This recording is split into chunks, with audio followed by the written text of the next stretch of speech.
comparecer ante el Pleno de la Asamblea Legislativa, el Procurador General de Justicia de la Ciudad de México, Rodolfo Ríos Garza, pidió a los diputados revisar los resultados que se han obtenido con la implementación del nuevo sistema de justicia penal acusatorio y realizarle posibles reformas. Con especial énfasis, dijo, en los elementos que son necesarios para dictar prisión preventiva.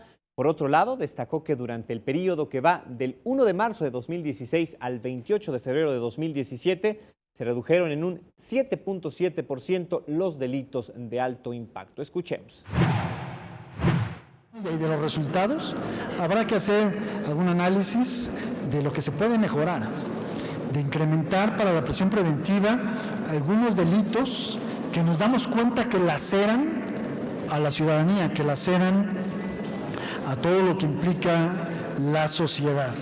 Por supuesto, esto no contradice el nuevo sistema, sino simplemente hacer una estrategia de excepción aplicable a aquellos delitos que se consideren y que por supuesto ustedes están en la posibilidad de hacerlo para implementarlo.